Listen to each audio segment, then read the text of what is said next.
Today is the third-year anniversary of the terrorist bombing at Kabul airport in Afghanistan, when Joe Biden and, yes, Kamala Harris pulled out our troops without any security, killing 13 of our GIs. Then, to look tough, the two of them ordered a drone strike on 10 innocent Afghan allies, killing 7 of their children, one only 3 years old. I have filed a complaint before the International Criminal Court. In fact, I got a letter back saying they were investigating. God knows what only happened to it, because we know that they probably don't like Donald Trump and want to help Biden and Harris, so they've taken no action. That's typical of any international organization, much less our own corrupt government. And talk about corruption in government. How long has it been since the attempted assassination of Donald Trump? No word on the motive. They cremated the body, the government of Biden, the regime. No evidence of what may have led to this.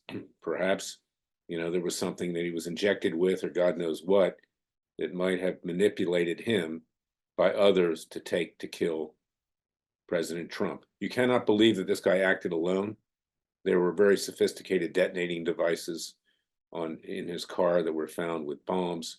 It's likely that this was arranged, either an inside job by someone in the Biden regime, or maybe even Iranian agents, manipulated this guy and paid him off, or God knows what, psychologically brainwashed him.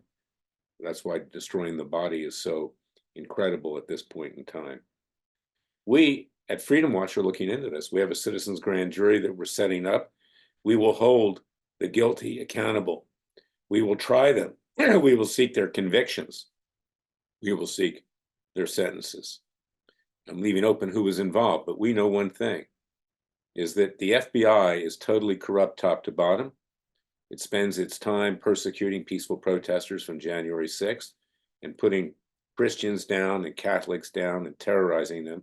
The FBI has become a criminal organization, along with Main Justice, my once proud alma mater.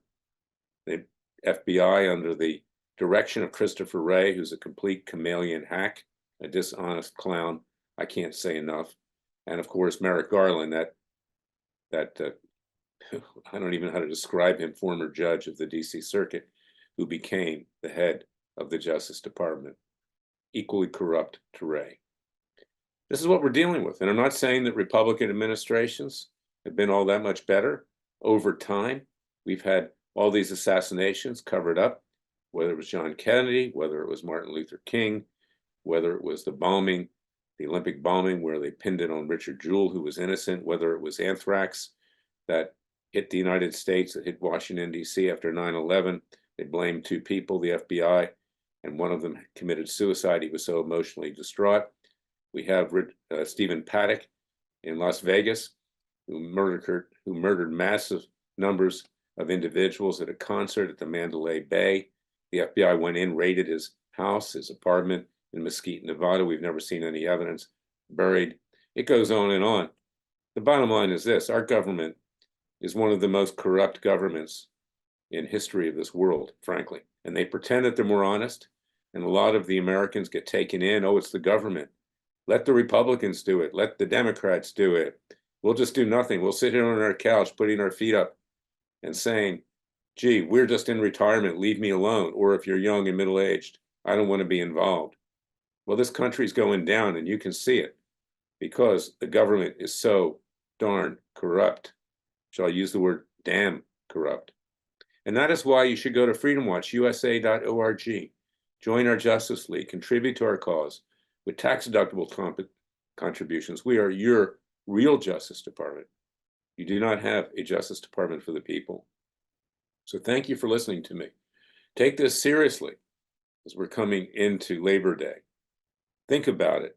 Act before it's too late. We are on the verge, and I'm not telling you who to vote for, of having Kamala Harris, a leftist, socialist, white-hating, frankly, that's what she is, although she pretends that she's not, white-hating individual who is not for the people, but she's for herself. And that's it. All people deserve to be treated equally: white, black, yellow, green, blue, or red. But this is where we're dealing with today. We have the left taking over this country. They've created racial division. They've created division between the races. They have no compunction, killing unborn babies up to the point of delivery. Doesn't matter to them.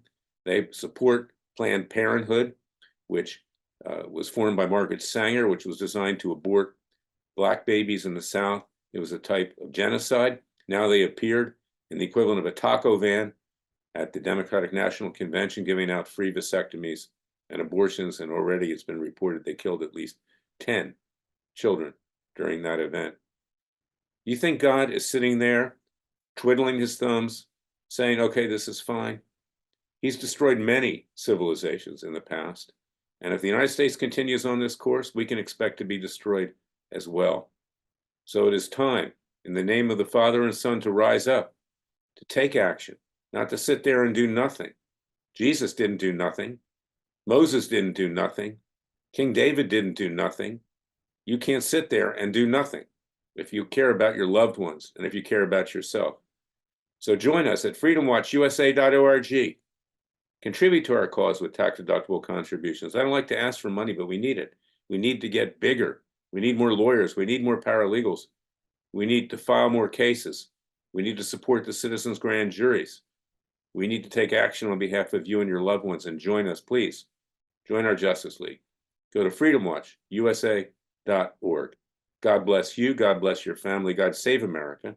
Remember, the Father and Son will only help us if we help ourselves. Thank you for listening to me. I'll be back tomorrow with another special podcast.